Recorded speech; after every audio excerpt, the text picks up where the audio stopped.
wa Musnad Ahmad Ibnu Hambal. Biasanya dalam penulisan kitab ini penulisnya ditandai ada simbolnya seperti Musnad Ahmad Hamim, Sahih Muslim Mim. Wa mazaya hadith tariqah yasmau lil bahis anil hadis min khilali ay kalimah mawjudah fi matanil hadis, yakni memungkinkan pencarian hadis melalui kata apa saja yang terdapat dalam matan hadis. Wa tasri'u al-bahsi anil hadis li'anna al-kitabun yasiru ilal kutubi min khilali idhar al-kutub wa raqbut takhrij, yaitu mempercepat pencarian hadis karena kitab tahrij ini ada nomor babnya, nomor hadis, nomor juznya, bahkan ada nomor halamannya. An-naqais hadat tariqah hunaka yajibu ayyakuna laha maharat al-lugatil arabiyyah wa ajhazatun ulumul al-kafiyah. Dan kekurangannya metode ini, kita harus memiliki kemampuan bahasa Arab dan perangkat ilmu yang memadai, sebab metode ini menuntut untuk mengembalikan setiap kata kuncinya pada kata dasarnya. Wa yasiru faqat ila tis'atul kutubul muhaddadah, dan hanya merujuk pada 9 kitab saja. Sehingga bila lafal hadis yang diketahui tidak diambil dari kitab-kitab yang 9 tersebut, maka hadis tersebut tidak ditemukan. Dan metode ini juga tidak menyebutkan perawi dari kalangan sahabat. Untuk mengetahui perawi yang menerima hadis dari Nabi, kita harus melalui pengetahuan,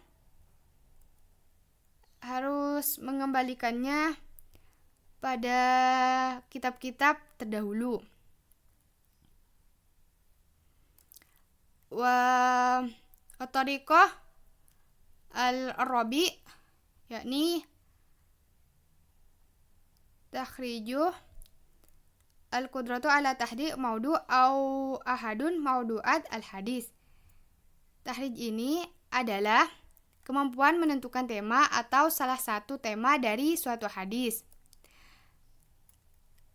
Kitab yang sering digunakan ada 3 kelompok. Misalnya, kitab yang berisi tentang agama, yaitu kitab-kitab al-Jawawi. Kitab yang berisi sebagian tema agama, yaitu kitab Sunan, Musannaf, Muwatta. Salis, kitab yang berisi satu aspek dari tema agama, yaitu kitab-kitab yang khusus tentang hukum saja, yaitu kitab Juzu', Targhib, wa Tarhib, wa Ahkam wa ghairu dhalik. Al-mazaya hadat tariqah yumkin al-anshuru 'alaiha al-adid min al-ahadis min mawdu' mu'ayyin tamun jam'uha fi makanin wahid. Yaitu dapat ditemukan banyak hadis dalam satu tema tertentu yang terkumpul pada satu tempat.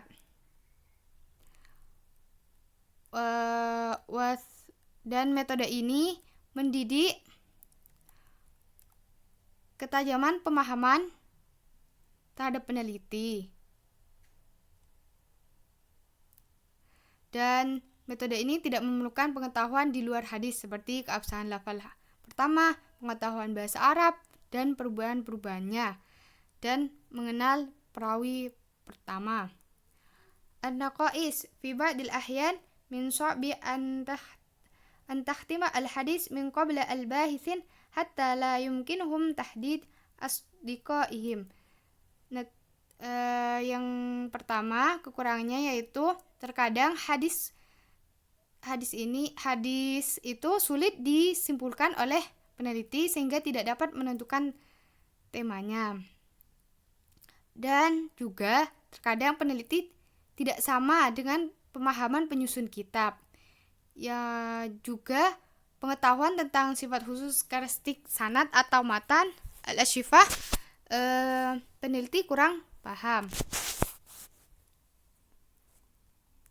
Yang kelima, at-tariqah al-khamis wa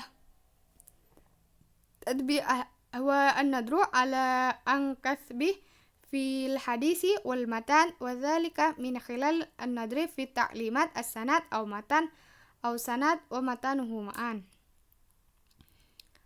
yaitu dengan mengamati secara mendalam sanad dan matan hadis dengan melihat petunjuk dari sanad matan secara bersamaan. Petunjuk dari matan misalnya ada kerusakan makna hadis, menyelisih Al-Quran, ataupun petunjuk bahwa hadis itu palsu. Kitab-kitab yang sering digunakan yaitu yang bisa digunakan sebagai rujukan yaitu kitab Al-Mawduh fis Sughra lil mu'allif Ali Al-Qari, At-Tanzih Asy-Syariah, ghair dzalik. Kitab yang petunjuk lain dari matan bila diketahui matan tersebut merupakan hadis qudsi. Kitab yang bisa dijadikan rujukan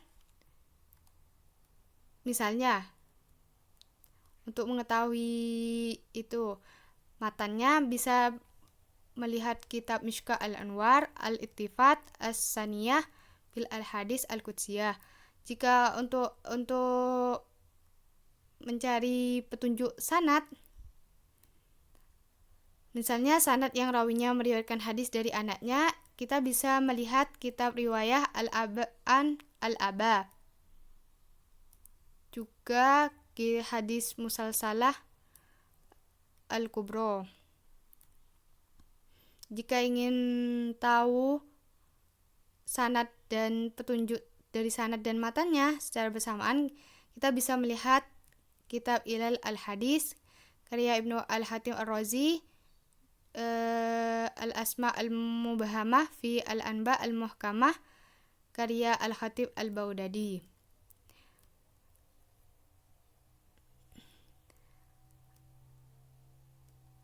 Al-Mazayah wa an-Naqais metode fi hadha tariqah. Pada umumnya, kitab-kitab hadis yang dapat dijadikan rujukan metode ini memuat penjelasan tambahan dari penyusunnya. Adapun ini yang kelebihannya.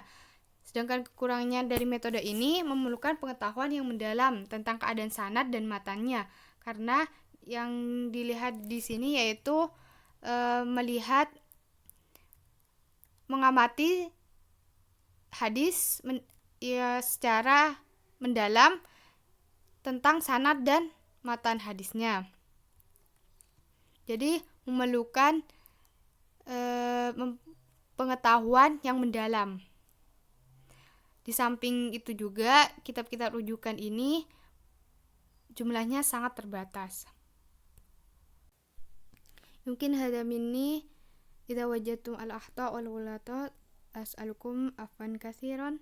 Assalamualaikum warahmatullahi wabarakatuh.